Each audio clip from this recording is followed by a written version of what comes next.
কিছু বলছিলে? না স্যার, কিছু বলতেছিল না কেউ।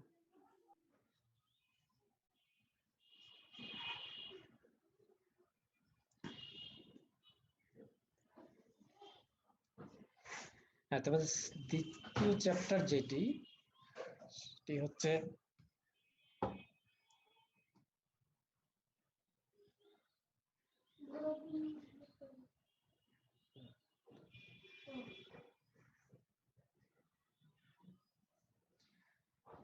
Digestion and absorption. এটি সিলেবাসের দ্বিতীয় অধ্যায় এবং আমি যে 3টে চ্যাপ্টার পড়ানোর কথা তার মধ্যে এটি সেকেন্ড চ্যাপ্টার।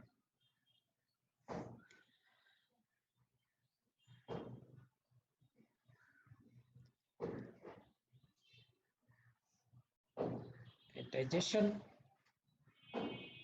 বা পরিপাক তন্ত্র, তোমাদের হয়তো অতীতে তোমরা ডাইজেস্টিভ সিস্টেম বা পরিপাক তন্ত্র এটি পড়াশোনা করেছে এবং শোষণ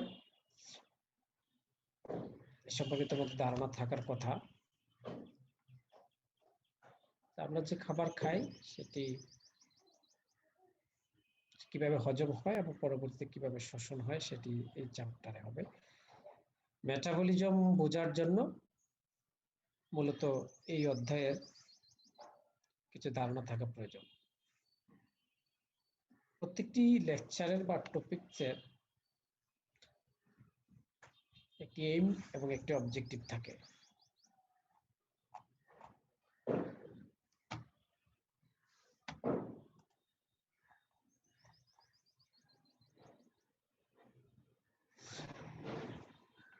প্রতিটা লেকচারে আমরা যখন দেই তখন তার একটি এইম থাকে এবং একটা অবজেক্ট। এইমটি হচ্ছে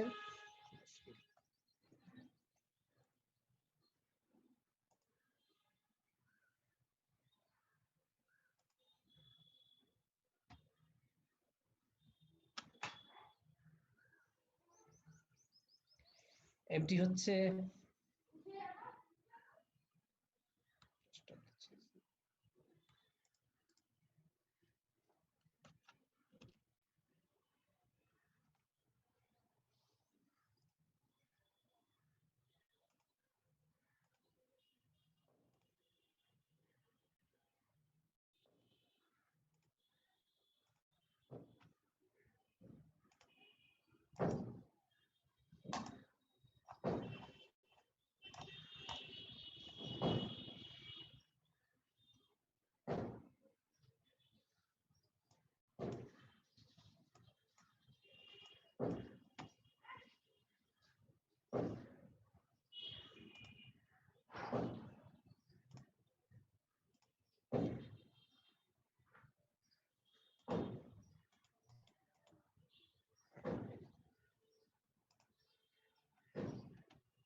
একটি লেকচারেরই একটি এইম থাকে এবং একটি অবজেক্টিভ থাকে।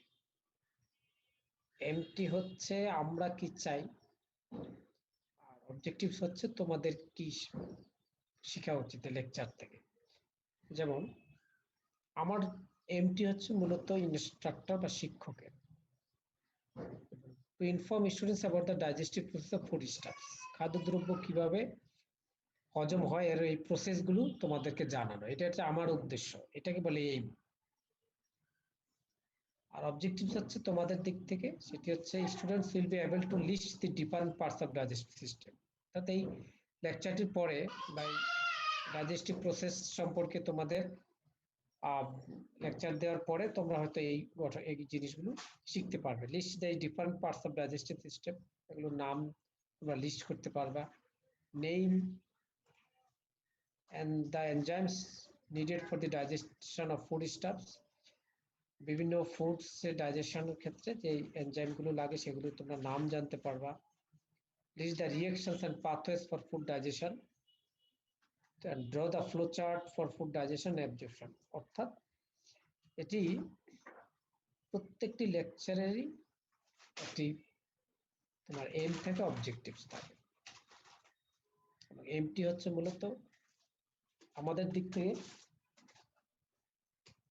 আমরা কি চাই, কি জানাতে চাই তোমাদের, এবং অবজেক্টিভ হচ্ছে তোমাদের দিক থেকে। তা আমরা মূলত ঠিক এই প্রক্রিয়া এভাবে এইম অবজেক্টিভ সেট করে করে লিখিতভাবে তোমাদের ক্লাস অনেক সময় নেই না, কিন্তু সেগুলো লিখিতভাবে না থাকলে হয়তো আমাদের আলোচনায় আমরা প্রথম থেকে বলি নেই যে এই জিনিস আমরা শিখবো, এই জিনিস তোমাদের শিখাতে চাই সেরকম।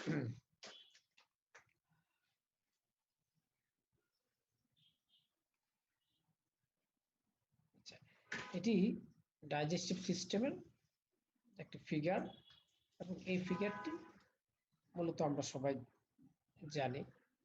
আমরা খাবার যখন মুখ দিয়ে খাই তখন এই খাবারটি এই যে অন্ন নালী যেটা ইসোফেগাস দিয়ে প্রবেশ করে এবং পাকস্থলীতে সেটি তখন যায় স্টোমাকে, এখানে গিয়ে হাইড্রোক্লোরিক অ্যাসিড সংযুক্ত হয়, ফলে অনেক ধরনের খাবার এখানে ডিগ্রেডেশন হয়, মানে ব্রেকডাউন হয়। তাহলে মুখের মধ্যে খাবার আমরা একটা হচ্ছে এটাকে মেকানিক্যাল ব্রেকডাউন বলা হয়। মেকানিক্যাল ব্রেকডাউন মানে দাঁত দিয়ে আমরা চিবিয়ে মাস্টিকেশন করে দাঁত দিয়ে চিবিয়ে ব্রেকডাউন করা হয়। এই ব্রেকডাউনটি কোনো এনজাইমেটিক নয়, এটা দাঁতের সাহায্যে করা হয়, এটা মেকানিক্যাল। এরপরে মুখের মধ্যে কিছু এনজাইম এসে যুক্ত হয় খাবারে এবং খাবার কিছুটা নরম করে, এখান থেকে মূলত ডাইজেশন প্রসেস শুরু হয়। সব খাবার কিন্তু এই মুখের মধ্যে ডাইজেশন শুরু হয় না, মানে হজম হয় শুরু হয় হজম প্রক্রিয়া। সব খাবারই দাঁত দিয়ে ব্রেকডাউন করা হয়, কিন্তু এরপরে হজম অর্থাৎ যে এনজাইম মিশ্রিত হয়ে যে হজমের কর্মকাণ্ড সেগুলো মুখে সব খাবার হয় না। মুখের থেকে শুরু হয় কোন খাবার? মুখে শর্করা, শর্করা জাতীয় খাবার। শর্করা, হ্যাঁ এটা শর্করা, এবং সেখানে একটি এনজাইম সেলিভারি অ্যামাইলেজ যে এনজাইম বা টায়ালিন বলে থাকে, এই এনজাইমগুলো যুক্ত হয়, হয়ে তারপরে সেটি এই অন্ননালী দিয়ে সেটি ভিতরে প্রবেশ করে। এখানে খাবার এই অন্ননালী কখনো দেখেছো তোমরা? অন্ননালী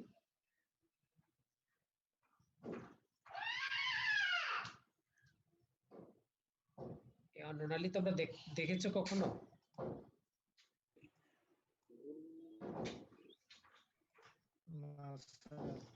দেখো না, ছবিতে হয়তো দেখেছো নাকি? গরুর দেখছি স্যার। গরুর দেখেছো? হ্যাঁ দেখেছো, গরুর দেখেছো, যে বলেছে কুরবানি যখন করো বা কোনো সময় গরু, সেটা কিন্তু এই অন্ননালী দেখা যায়। এই অন্ননালী একটা বিশেষ বৈশিষ্ট্য আছে, দেখবা যেটা এরকম স্মুথ না, অনেকটা রিং রিং, এরকম রিং রিং অন্ননালীটা, রিং রিং। হ্যাঁ, রিং রিং হওয়ার কারণ কি জানো? মানে সোজা পাইপের মতন স্ট্রেট না, স্মুথ না, এটা দেখবা যে ঘোরানো ঘোরানো অনেকটা রিং এর মতো একটা অন্ননালী।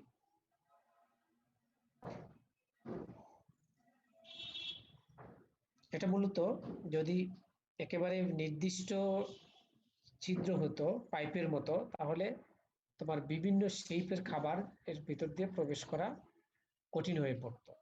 অর্থাৎ তখন ত্রিকোণাকার খাবার বা ত্রিভুজের মতন খাবার এগুলো কিন্তু ভিতরে যাওয়ার সময় এই অন্ননালীতে নিচে নামার সময় অনেক ব্যথা লাগতো এবং আটকে যাওয়ার সম্ভাবনা ছিল।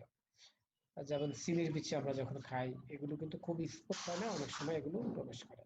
তো এটা যখন এরকম জিগজ্যাগ থাকে, ওটা একটা ফ্লেক্সিবিলিটি দেয়, এবং সেখানে খাবার একটু সংকুচিত হয়, একটু প্রসারিত হয়, সংকুচিত হয়, প্রসারিত হয়, এভাবে হয়ে এটা পাকস্থলীতে আসে। এখানে একটা প্রক্রিয়া আছে, প্রক্রিয়াটাকে পেরিস্টালসিস প্রক্রিয়া বলা হয়। এই প্রক্রিয়ার মাধ্যমে এটা প্রবেশ করে পাকস্থলীতে আসে, এবং এখানে আসার পর এখানে হাইড্রোক্লোরিক অ্যাসিড যুক্ত হয়। অ্যাসিড দিয়ে সব ধরনের খাবারই এখানে অ্যাসিড হাইড্রোলাইসিস হয়, এবং এরপরে প্রোটিন জাতীয় খাবারে এখানে তোমার হচ্ছে যে পেপসিন এনজাইম যুক্ত হয়। তার মানে প্রোটিন জাতীয় খাবার এই স্টোমাক থেকে হজম শুরু হয়। হজম শুরু হয় বলতে এখানে এনজাইমের উপস্থিতি, মূলত যে বায়োকেমিক্যাল যে ডাইজেস্টিভ প্রসেস সেটি শুরু হয় এনজাইমের প্রেজেন্সে। কোথাও এনজাইম, কোথাও হরমোন, এগুলো যুক্ত হয়। পেপসিন প্রোটিন জাতীয়, তারপরে সে খাবার তোমার হচ্ছে যে এটি এসে এখানে ক্ষুদ্রান্ত থাকে, তারপরে বৃহদান্ত থাকে, ইন্টেস্টাইন থাকে। ইন্টেস্টাইনের মধ্যে এসে অনেক ধরনের তোমার হচ্ছে যে এখানেও এনজাইম যুক্ত হয়। এখানে এই যে প্যানক্রিয়াস আছে যেটা অগ্নাশয়, এই প্যানক্রিয়াস থেকেও বেশ কিছু তোমার হচ্ছে যে এনজাইম এখান থেকে সিক্রেশন হয়, তারপরে সেটি ক্ষুদ্রান্তে যুক্ত হয়। তাহলে এটি হচ্ছে তোমার ঠিক মুখ থেকে একদম সর্বশেষ পর্যন্ত যে অন্ন নালী, সেটি কে ডাইজেস্টিভ ট্রাক্ট বলা হয়। এটি পুরো প্রক্রিয়াটি মুখ থেকে শুরু করে সর্বশেষ পর্যন্ত এটাকে জিআইটি বলা হয়, গ্যাস্ট্রো ইন্টেস্টাইনাল ট্রাক্ট হিসাবে বলা হয়। ওই পুরো প্রক্রিয়াটি এখানে হজমের কাজ করে। তাহলে হজমের মূল বিষয়টি হচ্ছে বড় খাবারগুলোকে ছোট খাবারে রূপান্তরিত করা। একেবারে বইয়ের ভাষায় বললে লার্জার মলিকুলস গুলোতে পলিমার গুলোকে মনোমারে রূপান্তরিত করা। সেই ক্ষেত্রে কার্বোহাইড্রেট হলে এখানে ক্ষুদ্রান্তে গিয়ে আমরা গ্লুকোজ পাবো, প্রোটিন হলে এখানে গিয়ে অ্যামাইনো অ্যাসিড পাবো, লিপিড যদি হয় তাহলে ফ্যাটি অ্যাসিড বা গ্লিসারল পাবো। অর্থাৎ যেই প্রক্রিয়ার মধ্য দিয়ে খাবার তার পলিমার থেকে মনোমারে রূপান্তরিত হয়, পলিস্যাকারাইড গ্লুকোজে, প্রোটিন অ্যামাইনো অ্যাসিডে এবং ফ্যাট বা লিপিড ফ্যাটি অ্যাসিড এবং গ্লিসারলে রূপান্তরিত হয়, ডাইজেস্টিভ সিস্টেমের ভিতরে সেটিকে হচ্ছে ডাইজেশন বলা হয়। এবং এই প্রক্রিয়ায় অনেক সময় অনেক ধরনের এনজাইমের উপস্থিতি রয়েছে। তবে এই ঘটনাটা কোনো সেলের ভিতর ঘটে না, এটা ঘটে যে নালীর ভিতরে, এরকম একটা নালীর ভিতরে, এটা কিন্তু সেল না। নালী সেল দিয়ে গঠিত, কিন্তু এই ফাঁকা জায়গাটার মধ্যেই নালীর ভিতরে এনজাইম এসে অনেক কিছু আসে সেই মাধ্যমে খাবারটা হয়। ঠিক এরপর যখন খাবারগুলো পরিবার থেকে মনোমারে রূপান্তরিত হয়, তারপরে এক ধরনের শোষণ হয়। অর্থাৎ ছোট খাবারগুলো এই ক্ষুদ্রান্তের কে ভেদ করে সেটি হচ্ছে ব্লাডে চলে আসে, অ্যাবজর্ব হয়, সেটিকে শোষণ বলে, অ্যাবজর্পশন হয়। এবং ব্লাডে আসার পরে তারপরে সেটি হচ্ছে সেলের ভিতরে প্রবেশ করে, এবং সেলের ভিতরে প্রবেশ করে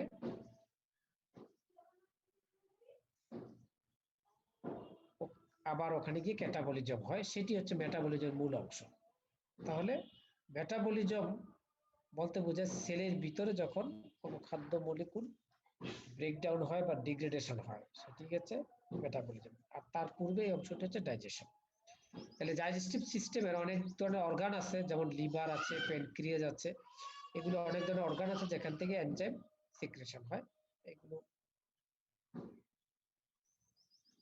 লার্জ ইন্টেস্টাইন, স্মল ইন্টেস্টাইন, এখানে থাকে লার্জ ইন্টেস্টাইন হয়।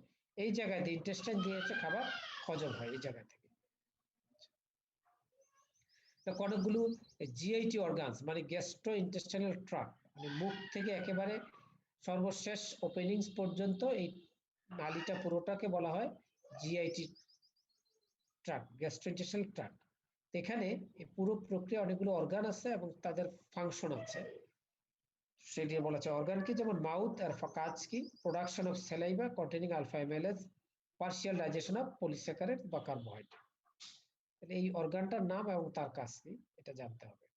Stomach, gas elaboration of gastric juice with HCl and proteases, partial digestion of proteins. Pancreas, release of sodium bicarbonate and many enzymes required for intestinal digestion. Intestinal digestion হওয়ার জন্য pancreas থেকে অনেক ধরনের enzyme secretion হয় এবং bile সল্টও secretion হয়। Liver আছে, synthesis of bile acids, gall bladder, storage of bile, small intestine, final digestion of food stuffs, absorption of digestive foods. Large intestine, mostly absorption of electrolytes, bacterial utilization of certain non-digested and unabsorbed foods. Large intestine যেটি হচ্ছে গিয়ে mostly absorb হয় electrolytes, ion, sodium ion, potassium ion, salt, এই ধরনের আয়নগুলো mostly এখানে absorb হয়। অর্গানগুলোর নাম তোমাদের জানতে হবে। কার্বোহাইড্রেট ডাইজেশন, এটা হচ্ছে ওভারভিউ বা আউটলাইন। যে মাউথ, যেটা মাউথের মধ্যে স্টার্চ মানে কার্বোহাইড্রেট, সেখানে সেলিভারি অ্যামাইলেজ দিয়ে ডেক্সট্রিন, আইসোমাল্টেজ এবং মাল্টোজে রূপান্তরিত হয়।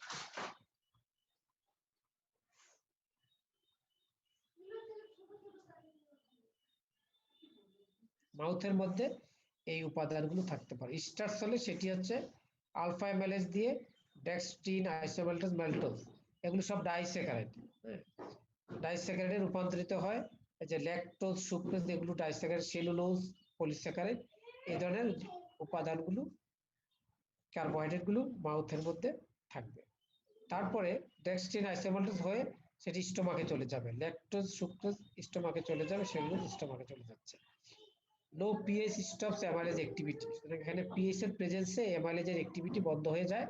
এখানে ডাইস্যাকারাইডগুলো থাকে এবং স্টোমাক থেকে পরবর্তী ইন্টেস্টাইনে যায়, গিয়ে গ্লুকোজ হয়ে যায়। তার মানে এই ডেক্সট্রিন, আইসোমাল্টোজ, মল্টোজ সব ইন্টেস্টাইনে গিয়ে গ্লুকোজে রূপান্তরিত হয় এবং ইন্টেস্টাইনের মধ্যে কাজ করে pancreatic alpha amylase, alpha glucoamylase, isomaltose, maltose, এই ধরনের এনজাইমের উপস্থিতিতে এটি গ্লুকোজ রূপান্তরিত হয়।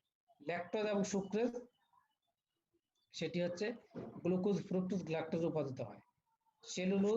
সেলুলোজ নন ডাইজেস্টেড এবং এটা এক্সক্রিটেড। সেলুলোজ সাধারণত ডাইজেশন হয় না, এটার জন্য যে সেলুলোজ ডাইজেশনের জন্য যে এনজাইম লাগে তার নাম সেলুলেজ। তবে সেলুলেজ এনজাইম এনিমেলে থাকে, আমাদের প্রাণী দেহে সাধারণত থাকে না, সে কারণে আমরা হজম করতে পারি না।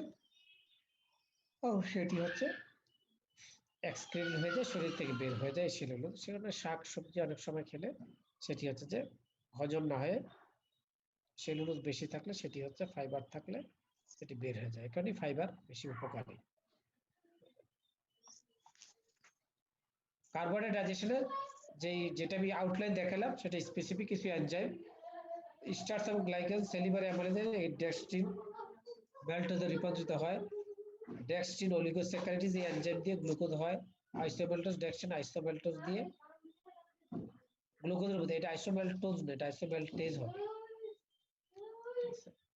আইসোমাল্টেজ দিয়ে গ্লুকোজ হয়। ম্যালটেজ দিয়ে গ্লুকোজ হয়। সুক্রোজ দিয়ে গ্লুকোজ এবং ফ্রুক্টোজ হয়। ল্যাকটেজ দিয়ে গ্লুকোজ, গ্লাকটোজ হয়। এগুলো হচ্ছে এনজাইম এবং এসব এনজাইম ইন্টেস্টাইনে এনজাইমগুলো কাজ করে, সেগুলো সব এই মনোমারে রূপান্তরিত হয়। এরা হচ্ছে অনেকটা ডাইস্যাকারাইড বা পলিমার এবং এরা হচ্ছে মনোমার। সুতরাং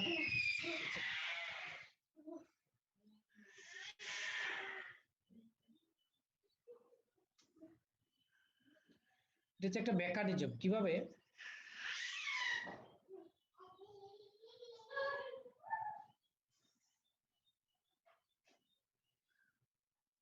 কার্বোহাইড্রেট ডাইজেশনের শেষে আমরা পাই গ্লুকোজ এবং এই গ্লুকোজ থাকে ইন্টেস্টাইন বা ক্ষুদ্রান্তে। আমরা যখন পলিস্যাকারাইড বা পলিমারগুলো যখন আমরা খাবার খাই তখন সেইটি ফাইনালি পাকস্থলী হয়ে ক্ষুদ্রান্তে যখন যায় তখন সেখানে গ্লুকোজ হয়। এবারে এই গ্লুকোজ সেক্ষেত্রে মেমব্রেনে প্রবেশ করে, ইন্টেস্টাইনের মেমব্রেন থেকে পরবর্তী সেটি ক্যাপিলারি হয়ে ব্লাডে হয়ে সেলে প্রবেশ করে। এখন এই মেমব্রেনটা কিভাবে ভেদ করে তার একটা মেকানিজম দেখা যাচ্ছে। যেমন গ্লুকোজ এবং সোডিয়াম আয়ন, সোডিয়াম আয়নের সাথে এই গ্লুকোজ একসাথে প্রবেশ করে, সোডিয়াম প্রবেশ করে, গ্লুকোজও প্রবেশ করে। এই পোর্টটাকে সিম পোর্ট বলা হয়, একসাথে তারা রান করে। এটা হচ্ছে মেমব্রেন এবং এই ঘটনা ঘটার জন্য এখানে এনার্জি লাগে। এই যে এনার্জি লাগে, এটিপি ভেঙে এডিপি এবং ইনঅর্গানিক ফসফেট হয়, এই জায়গায় এনার্জি লাগে। এটা তোমরা এটিপি সাইকেল আমরা একটা করেছিলাম যে এটিপি অনেক জায়গায় কাজে ব্যবহৃত হয়, যে এখানে একটি কাজে ব্যবহৃত হচ্ছে।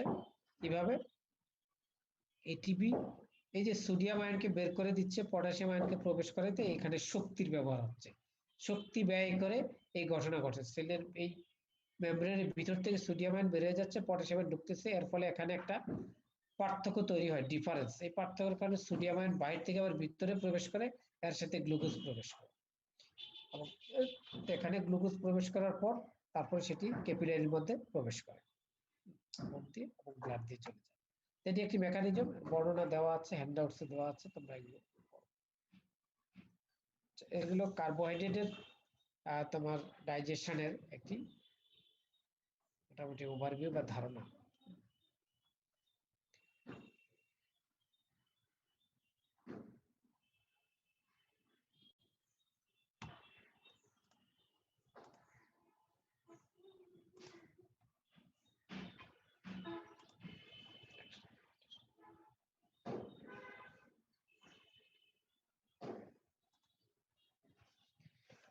প্রোটিনের ওভারভিউ, আমরা প্রোটিন যে ডাইজেশন হয় তার একটি আউটলাইন। প্রোটিনে মাউথে প্রোটিনই থাকে আনচেঞ্জ, পরিবর্তন হয় না, আমরা ইতিমধ্যে আলোচনা করছি, কোনো পরিবর্তন হয় না। প্রোটিন যখন স্টমাকে আসে তখন সেটি পেপসিন এনজাইমের উপস্থিতিতে পলিপেপটাইডস অ্যামাইনো অ্যাসিডে রূপান্তরিত হয়। পলিপেপটাইডস অ্যামাইনো অ্যাসিড, প্রোটিনটা ভেঙে অনেকগুলো পলিপেপটাইডে রূপান্তরিত হয়। এই পলিপেপটাইড চেইন ইন্টেস্টাইনে যখন প্রবেশ করে তখন ট্রিপসিন, কিমোট্রিপসিন, ইলাস্টেজ এই এনজাইমের প্রেজেন্সে অ্যামাইনো অ্যাসিড অথবা অলিগোপেপটাইড, মানে পলিপেপটাইড থেকে অলিগোপেপটাইড আরো ছোট পেপটাইডে রূপান্তরিত হয়, বা অ্যামাইনো অ্যাসিড কিছু অ্যামাইনো অ্যাসিড উৎপাদন হয়। এই অলিগোপেপটাইড যেগুলো থাকে সেগুলো হচ্ছে, অলিগোপেপটাইড মানে হচ্ছে এখানে 2টা 3টা অ্যামাইনো অ্যাসিড একসাথে যুক্ত থাকে। কার্বক্সিপেপটিডেজ, অ্যামাইনো পেপটিডেজ, ডাইপেপটিডেজ দিয়ে অ্যামাইনো অ্যাসিড ডাইপেপটাইডে রূপান্তরিত হয়, মানে 2টা করে অ্যামাইনো অ্যাসিড থাকে। তার মানে প্রোটিন মুখে কোনো হজম হয় না, ডাইজেশন হয় না, স্টোমাকে যখন যায় তখন সেখানে পলিপেপটাইড অ্যামাইনো অ্যাসিড মানে প্রোটিন ভেঙেও কয়েকটা পলিপেপটাইড হয়, পলিপেপটাইড ইন্টেস্টাইনে গিয়ে অলিগোপেপটাইড হয়, আর ছোট পেপটাইড হয়, মানে এখানে যদি 50টা করে যুক্ত থাকে এখানে 5টা 10টা করে যুক্ত হয়, এবং পরবর্তীতে অলিগোপেপটাইড থেকে আবার ডাইপেপটাইড রূপান্তর হয়, 2টা করে অ্যামাইনো অ্যাসিড থাকে। এগুলো হচ্ছে এর ওভারভিউ অফ প্রোটিনস।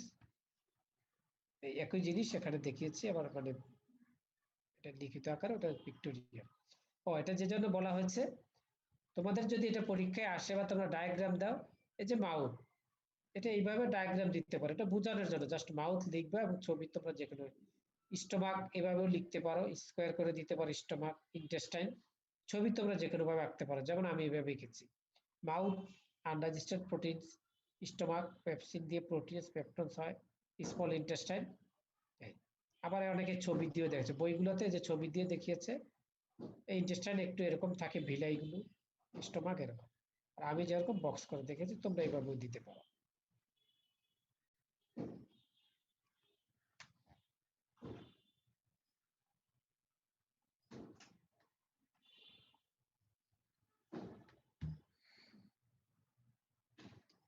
এটা একটা প্রোটিনের চেইন, হ্যাঁ, পলিপেপটাইড চেইন, যে amino acid CO, NH, CHR, CO, NH, CHR, amino acid 2, এটা আরেকটা অ্যামাইনো অ্যাসিড।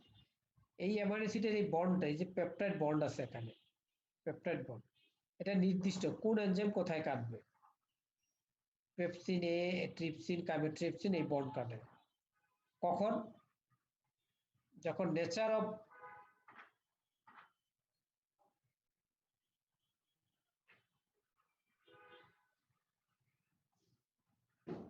আর, মানে নেচার অফ আর, এটা আর মানে এই অ্যামাইনো অ্যাসিডটা, এই বাম দিকের এই অ্যামাইনো অ্যাসিডটা কার্বক্সিলিক অ্যাসিডের এই অ্যামাইনো অ্যাসিডটি যখন টাইরোসিন, ফিনাইলিন, লিউসিন হবে, তখন পেপসিন এ এনজাইম কাটবে।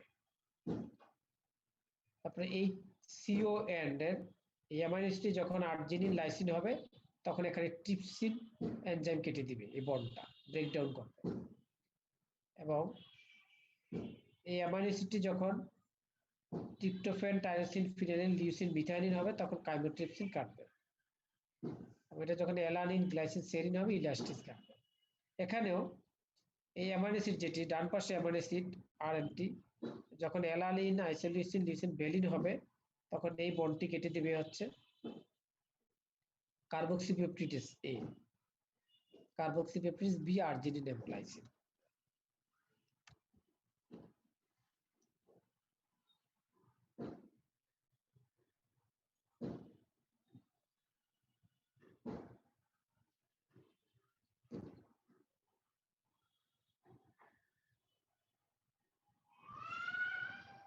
এটা কি তোমরা বুঝেছো? এখানে যে এনজাইমের ক্লিভেজ ফাংশনটা বুঝতে পারছো কিনা? এখানে R1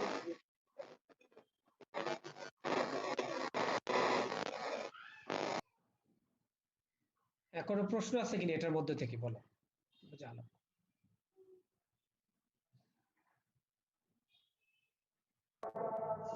স্যার, এনজাইমের যে ভাঙ্গনটা সেটা হ্যাঁ। কি কোনো প্রভাবক কাজ করবে এখানে? না, এটা এনজাইম সরাসরি ক্লিভেজ করতে পারে, এনজাইমের জন্য প্রভাবক লাগবে না। Okay sir.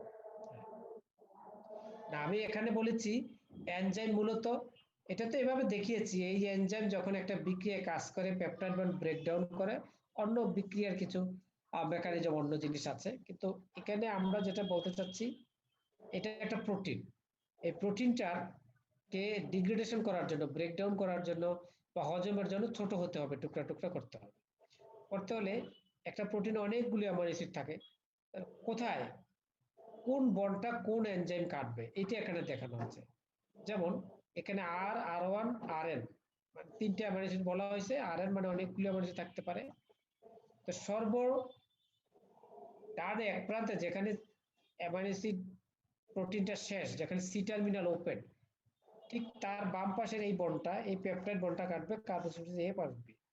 আর যদি মাঝে হয় যে প্রোটিন চেইন অনেক বড়, মাঝের যে পেপটাইড বন্ডটা আছে, মাঝে যে পেপটাইড বন্ডগুলো থাকবে সেগুলো হচ্ছে কাটবে।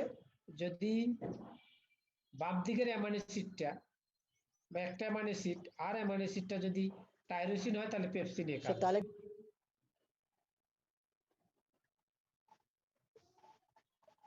শুনতে পাইনি। স্যার বললাম যে তাহলে প্রত্যেকটা বন্ডকে ভাঙার জন্য আলাদা আলাদা এই যা লাগবে, এনজাইম লাগবে। হ্যাঁ, প্রত্যেকটা না, এটা গ্রুপের জন্য। যেমন এই যে টাইরোসিন, ফিনাইল, লিউসিন, এই তিনটার জন্য পেপসিন এ এখানে ব্রেকডাউন করে। Tyrosine, phenyl, leucine. তারপর ট্রিপসিন হচ্ছে আর্জিনিন, লাইসিন। এরকম দুই তিনটা করে করে একটা একটা এনজাইম এখানে কাটে। ফলে এখানে তোমার 20টা অ্যামাইনো অ্যাসিড তো 20 ধরনের, 20 ধরনের লাগছে না, যেহেতু গ্রুপ করে কাটে এখানে তার থেকে অনেক কম এনজাইম। এটা হলো এনজাইম স্পেসিফিসিটি, নির্দিষ্টভাবে এই বন্ডটিকে ব্রেকডাউন করে। তোমাদের জন্য যেটা প্রশ্ন হতে পারে সেটা হচ্ছে, বলা হতে পারে যে একটি পলিপেপটাইড চেইনের ভিতরে যদি একটি অ্যামাইনো অ্যাসিডটি যদি ফিনাইল অ্যালানিন হয়, তাহলে সেই তার কোভালেন্ট বন্ডটি কোন এনজাইম কাটবে, কোন এনজাইমটি সেটি ডাইজেশন করবে, হজম করবে। তাহলে এটি যদি ফিনাইল বলে দেই, তাহলে ফিনাইল অ্যালানিনের জন্য পেপসিন। এনজাইমটি যদি অ্যালানিন হয় তাহলে ইলাস্টিস। যদি আর্জিনিন হয়, এরকম যদি আর্জিনিন হয় তাহলে কার্বক্সিপেপটিডেজ বি। এভাবে তোমাদের একটা চেইন দিয়ে তারপরে প্রশ্ন করা হতে পারে, অথবা স্পেসিফিক কয়েকটা অ্যামাইনো অ্যাসিডের নাম দিয়ে বলা হতে পারে, অথবা বলা হতে পারে পেপসিনে কোন কোন অ্যামাইনো অ্যাসিডের বন্ডকে তোমার হচ্ছে ব্রেকডাউন করবে, তখন টাইরোসিন, ফিনাইল, লিউসিন, বিভিন্ন ভাবে প্রশ্নটা হতে পারে।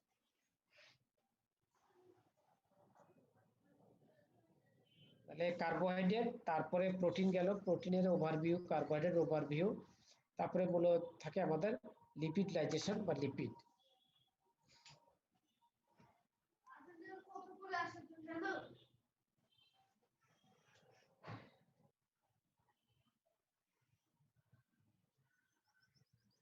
ইতিমধ্যে এটার ওভারভিউ আমরা জেনেছি। যেমন লিপিডের ক্ষেত্রে মাউথের মধ্যে দেখো ট্রাইএসাইল গ্লিসারল, কোলেস্টেরল, এস্টার, ফসফোলিপিড এগুলো থাকে, মাউথে কোনো পরিবর্তন হয় না এই ফর্মগুলো।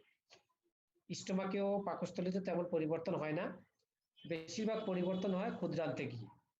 Pancreatic lipase, cholesterol esterase, phospholipase A2 দিয়ে মনোএসাইল গ্লিসারল, এই যে ট্রাইএসাইল গ্লিসারল মানে TAG, তিনটা গ্লিসারল পার্ট থাকতেছে এসাইল গ্রুপে, সেটা থেকে মনোএসাইল একটা হয়ে যাচ্ছে।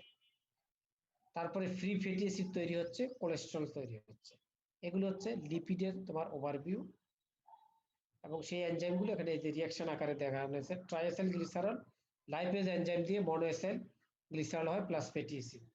কোলেস্টেরল এস্টারেজ দিয়ে কোলেস্টেরল প্লাস ফ্যাটি অ্যাসিড। এগুলো তোমরা পড়বে। হ্যাঁ, আমরা এর আগে কার্বোহাইড্রেটের তোমার দেখো কার্বোহাইড্রেট আমরা ডাইজেশন পড়ছি, অ্যাবজর্পশনও পড়ছি। সেটা একটা ফিগার দিয়েছে, কার্বোহাইড্রেট অ্যাবজর্পশনের পার্টে এটা আমরা পড়ছি। প্রোটিনের ডাইজেশনের পরে অ্যাবজর্পশন আমরা খুব একটা আলাপ করি নাই। লিপিডের ডাইজেশনের পরে অ্যাবজর্পশন কিভাবে হয়? এই যে মাউথের মধ্যে এটা আচ্ছা ঠিক আছে, পরেরটা অন্য অংশ। তাহলে আমরা কিন্তু এই তিনটা পার্ট, মূলত তিনটা খাদ্য উপাদান বায়োমলিকুল সম্পর্কে একটু একটু দেখলাম। কার্বোহাইড্রেট, প্রোটিন এবং লিপিড কিভাবে ডাইজেশন হয়। কার্বোহাইড্রেটের ক্ষেত্রে আমরা দেখছি কিভাবে অ্যাবজর্পশন হয়, সেখানে গ্লুকোজ এবং সোডিয়াম আয়ন দিয়ে সেটি হচ্ছে অ্যাবজর্পশনের ফিগারটিও দেখেছি।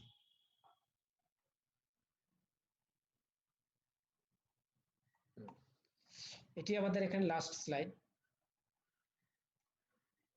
Digestion absorption nucleic acid, nucleic অ্যাসিডেরও হচ্ছে ডাইজেশন।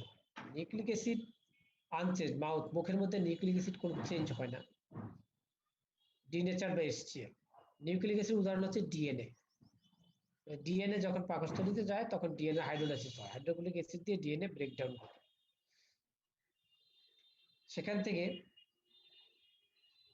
এই পাকস্থলী থেকে অলিগোনিউক্লিওটাইডস আসে। অলিগোনিউক্লিওটাইড ডিএনএ ভেঙে অলিগোনিউক্লিওটাইড হয়, সেখান থেকে মনোনিউক্লিওটাইড হচ্ছে ফসফোডাইএস্টারেজ এনজাইম দিয়ে। মনোনিউক্লিওটাইড থেকে নিউক্লিওসাইড প্লাস ফসফেট রূপান্তর হয়, নিউক্লিওসাইড প্লাস ফসফেট। নিউক্লিওসাইডগুলো absorb directly or degraded to bases before absorption, directly absorb হয়ে যায়। এই নিউক্লিওসাইডগুলো সরাসরি অ্যাবজর্ব হতে পারে ফসফেট নিউক্লিওসাইড, অথবা ডিএনএ আরএনএ স্মল ইন্টেস্টাইনে সরাসরি প্রবেশ করলে নিউক্লিয়েজ এনজাইমের মাধ্যমে অলিগোনিউক্লিওটাইডসে রূপান্তরিত হয়। এগুলো তোমরা এই ফ্লো ডায়াগ্রাম দেখবা এবং এগুলো বর্ণনা পড়বা। আমরা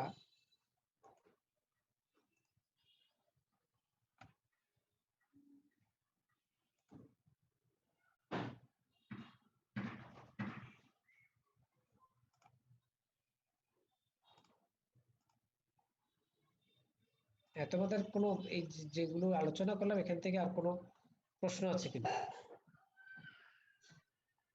না স্যার, বুঝতে স্যার পারছি। ডিএনএ ডাইজেশন হওয়া মানে তো স্যার ওই আমরা যে খাবারগুলো খাচ্ছি সেগুলোর সেলের ভিতরে যদি সজীব কোষ হয় তাহলে সেলের ভিতরে যে নিউক্লিয়াসের মধ্যে যে ডিএনএ সেই ডিএনএ তো স্যার কথা বলতেছেন তাই না স্যার? হ্যাঁ, আমরা যখন খাবার খাই না সেখানে তো সেল তো থাকেই, ডিএনএ তো থাকেই। আমরা তো বিভিন্ন সেল, খাবারের সাথে তো বিভিন্ন সেল বিভিন্ন কোষ এগুলো তো আমরা খাই। সেখানে যদি তোমার কোনো ডিএনএ থাকে তাহলে সেই ডিএনএ গুলো তোমার হচ্ছে যে প্রবেশ করে। তোমার হচ্ছে সরাসরি ডিএনএ আরো থাকতেই হবে। তুমি দধি খাইলে সেখানে তো জীবিত ভাইরাস ব্যাকটেরিয়াই থাকে, ভাইরাস না মানে ব্যাকটেরিয়া থাকে। অনেক সময় খাবারের মধ্যেও থাকে, তুমি ফ্রেশ খাবার খাও সেগুলো হচ্ছে যে তোমার হচ্ছে এই সেই ডিএনএ গুলো ডিনেচারেশন হয়ে যায়।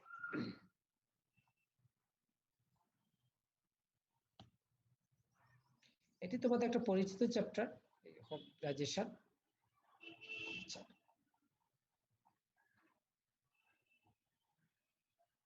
আমি তোমাদের এটার হ্যান্ডআউট শীট দিয়েছি, ডাইজেশন অ্যাবজর্পশন হ্যান্ডআউট পেয়েছো? জি স্যার। এটা তোমাদেরকে আমি কিন্তু হ্যান্ডআউট শীট দিয়েছি।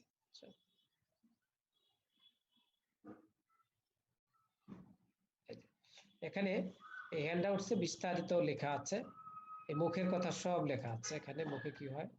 Digestion is complex mechanical and chemical process that convert complex food stuff into simpler ones which can readily be absorbed by the gastrointestinal tract.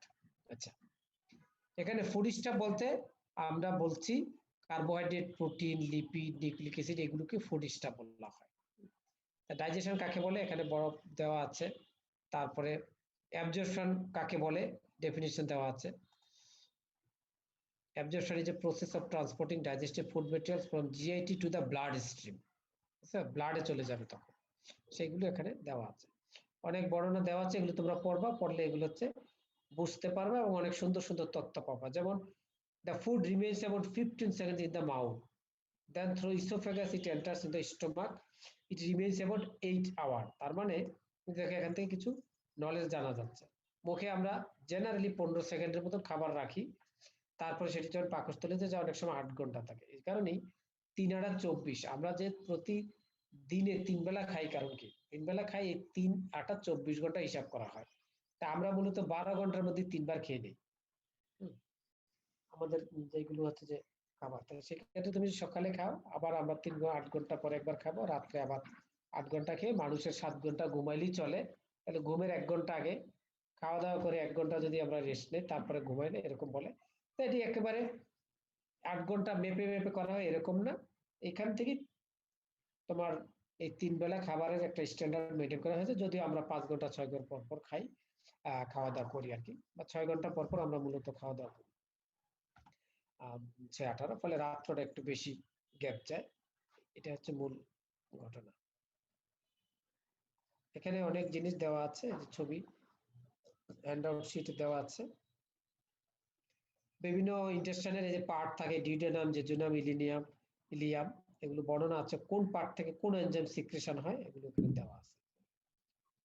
পাকস্থলী থেকে পাকস্থলী অগ্নাশয় থেকে যে জুইস বের হয়, প্যানক্রিয়াটিক জুইস, সেখানে কি কি জুইস থাকে দেখো, কি কি থাকে, trypsinogen, chymotrypsinogen, procarboxypeptidase, ribonuclease, deoxyribonuclease, pancreatic lipase, pancreatic alpha amylase, এই এনজাইমগুলো সব থাকে প্যানক্রিয়াসের মধ্যে। বাইল জুইসের মধ্যে কি থাকে, বাইল অ্যাসিড, বাইল সল্ট, বাইল পিগমেন্ট,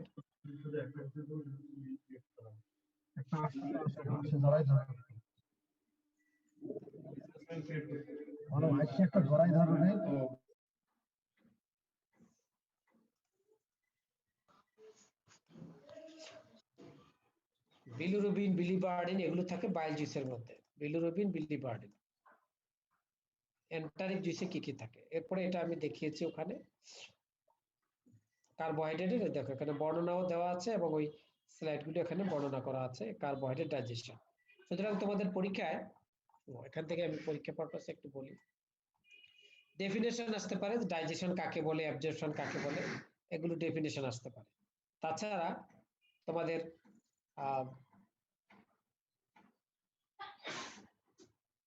এই যে প্যানক্রিয়াটিক জুইসে কি কি এনজাইম থাকে এগুলো হতে পারে, বাইল জুইসে কি কি থাকে, এগুলো থেকে কিন্তু কুইজ প্রশ্ন হওয়ার অনেক প্রশ্ন হতে পারে প্রথম এই অংশটা থেকে। এটা ব্রড প্রশ্ন হতে পারে, ব্রড মানে শর্ট ব্রড দুইটাই, বিভিন্ন অর্গানের নাম এবং এদের ফাংশন বলো।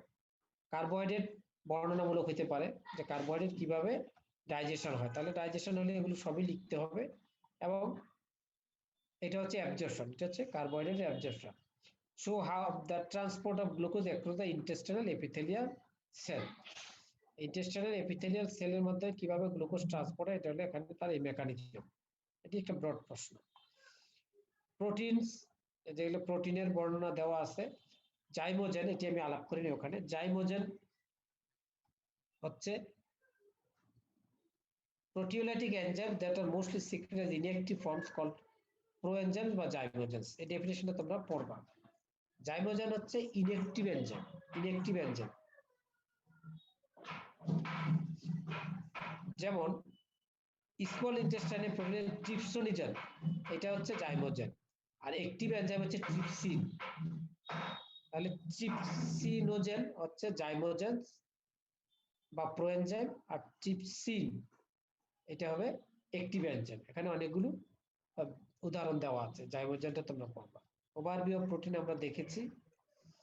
মেকানিজম অফ অ্যামাইনো স্যার আপনি কি অ্যাসিড, কোনো ফাইল শেয়ার করেছেন স্যার? হ্যাঁ আমি যে এটা দিয়েছি তো তোমাদের। মানে স্যার স্ক্রিন শেয়ার করেছেন কিনা স্যার, মানে এখানে দেখা ও যাচ্ছে না তো। আচ্ছা, স্ক্রিনশট দেখা যাচ্ছে না, না? স্যার কিছু দেখতে পাইনি। ও আচ্ছা, শেয়ারিং শেয়ার, তোমরা দেখতে পাওনি কিছুই নাকি? না স্যার স্যার, এতক্ষণ থেকে কিচ্ছু দেখতে পাইনি স্যার। হ্যাঁ তাহলে তো হ্যাঁ, আবার স্যার আবার। এটা ডাইজেশন অ্যাবজর্পশন তোমাদের আমি হ্যান্ডআউট শিটটি দিয়েছি, বুঝছো? এই হ্যান্ডআউটের মধ্যে আমি বলছি, আমি যে অনেক কথা বললাম প্রথম দিকে, মুখে কি হয়, ইন্টেস্টাইন, এগুলো এখানে লেখা আছে বর্ণনাগুলো। এর মধ্যে তোমাদের পরীক্ষার জন্য একটা হতে পারে যে ডাইজেশন কাকে বলে, এই যে ডাইজেশন কাকে বলে এই বর্ণনা ডেফিনেশন কিন্তু এখানে দেওয়া আছে ডাইজেশনের। তারপরে অ্যাবজর্পশন এই যে প্রসেস, অ্যাবজর্পশনের বর্ণনা এখানে দেওয়া আছে, ডেফিনেশন অ্যাবজর্পশন, এগুলো ডেফিনেশন আসতে পারে। আরেকটি বলেছিলাম আমরা যে ছোটখাটো প্রশ্ন এমসিকিউ কুইজ যে আসতে পারে, যেমন the food remains about 15 second in the mouth, মুখে 15 সেকেন্ড থাকে, এবং তারপরে সেটি হচ্ছে যে then through oesophagus it enters into the stomach where it remains about 8 hour, 8 ঘন্টা থাকে পাকস্থলীতে।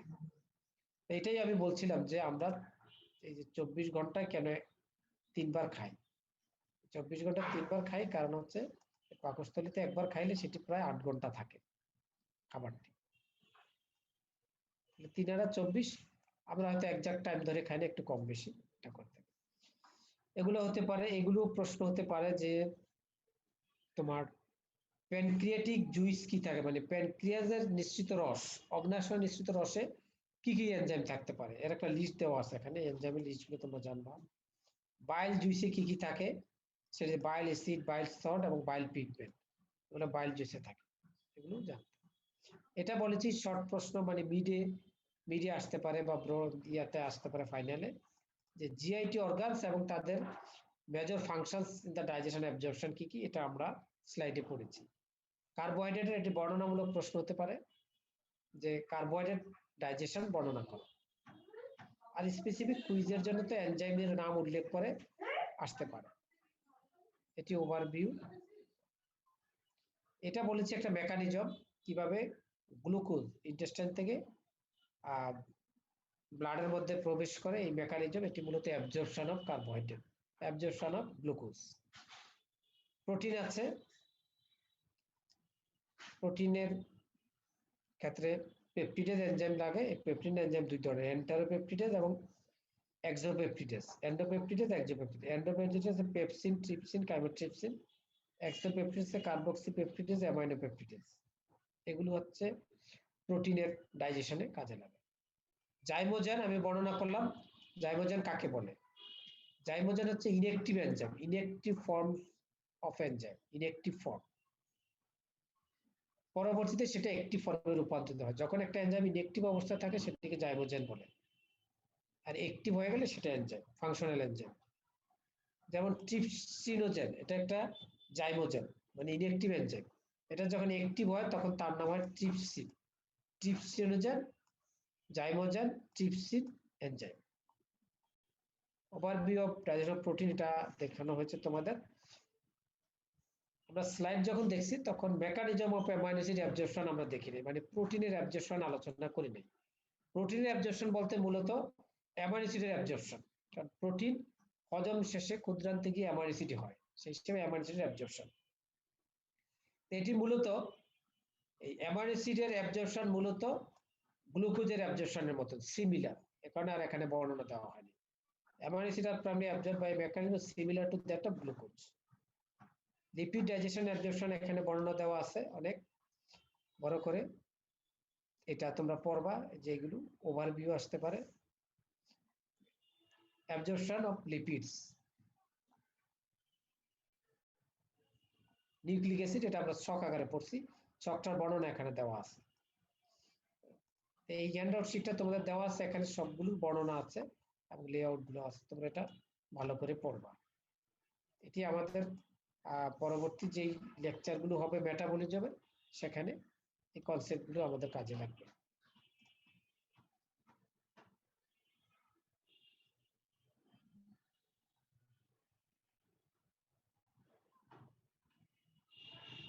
একশো 43 জন আছে না?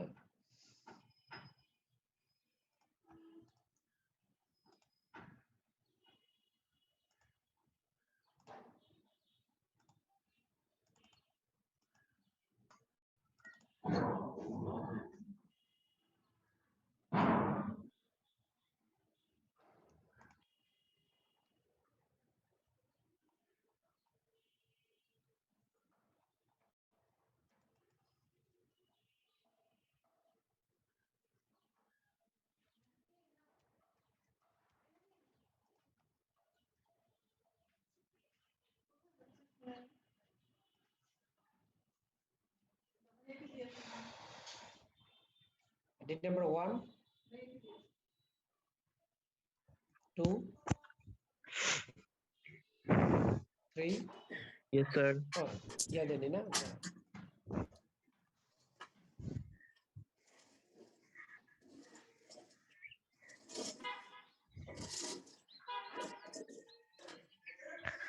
One, ID 1, 2, 3, Yes, sir. 4, Yes, sir. 2, 4, 5, Yes, sir. 5. 5 also.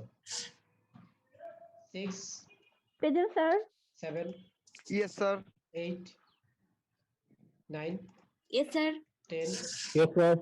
11, Yes, sir. 12, Yes, sir. 13, Yes, sir. 14, 15, 16, 17, 18, 19, 20, Present, sir. 21, Yes, sir. 23, Yes, 22, sir. Yes, sir. 24, Yes, sir. 25, 26, Yes, sir. 27, Present, sir. 28, Yes, sir. 29, Yes, sir. 30, Present, dear. 28 আছে Sir, 25. 28 আছে 30, 31, 32, Yes, sir. 33, 34, Present, sir. 34, 35, 36, 37, 38, 39, Yes, sir. 40, Yes, sir. 41, 42, Yes, sir. 43, Yes, sir. 44, Yes, sir. 45, Yes, sir. 46, 47, Yes, sir. 48, 49, 50, 51, 52, 53, Yes, sir. 54, 55, Yes, sir. 56, Sir. 57, 58, Present, sir. দুজনের দোকানে যেতে বললো 60, আমরা 61, Yes, sir. দুজন Yes, sir. Sir, 61. কি খোলা কথা বলে খোলার সময় পাওয়া যাওয়ার কথা না পুরো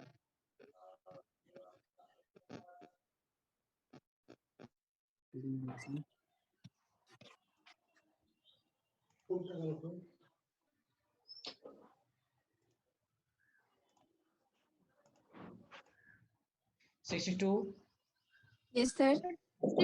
আছি স্যার কত 60 Sir, 57 asi. 63, Yes, sir.